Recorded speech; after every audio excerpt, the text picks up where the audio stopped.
આ મને કોઈ પૂછ્યું હતું કે શાસ્ત્રીજી આ બધા એમ કહે છે કે દિયાતમાં પછી કચરો કાઢવાથી લક્ષ્મી વહી જાય.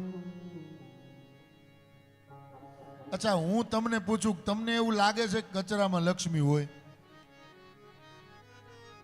કચરામાં લક્ષ્મી? તો આવો નિયમ આવ્યો ક્યાંથી? આ કોકે તો પહેલી વખત કર્યો હશે, તો જ આપણા વડીલો માનતા હશે. તો એ એટલા માટે આવ્યો કે જે તે સમયે અંજવાળાઓ હતા નહીં, રાતે દીવડાના પ્રકાશની અંદર એ સુંદર ગાયના છાણથી એ લીપેલા મકાનો હતા, સોનેરી લાગે એવા. એક દીવો સરસ મજાનો બળતો હોય, આપણે સૂરજ હાથમે એ પેલા તો જમી લે આપણા વડીલો. હવે પછી તમે કોઈ પણ કચરો કાઢો તો આપણા વડીલો એમ કહેતા કે છાણની એક ભૂકી તમે વાળો ને એટલે લીપેલા મકાનમાં છાણની એક ભૂકી ભેગી થાય,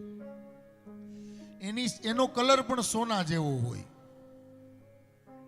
એની સાથે કોઈ નાની મોટી કઈ વસ્તુ પડી ગઈ હોય કોઈની, તો એ અંધારામાં કચરો બહાર જવા દે તો ખબર ન પડે કઈ એની અંદર જરૂરિયાત વાળી વસ્તુ અંધારામાં બહાર વહી ગઈ. એટલે આપણા માતાઓ વડીલો એમ કરતા કે દરવાજાની પાછળ એને ભેગું કરી દે અને પછી સવારમાં એને કચરાને જરાક જોઈને પછી કચરો ભેગો કરીને દિવસે સૂરજ ઉગે પછી એને બહાર જવા દે. હવે એલોજનો જેવી લાઈટો આવી તોય ઘણા ઢગલા પાછળ ભેગા કરે. હવે તો જોઈને રાતે એને જવા દો. એટલે આવા નિયમોને સમજીને એનો ત્યાગ કરો.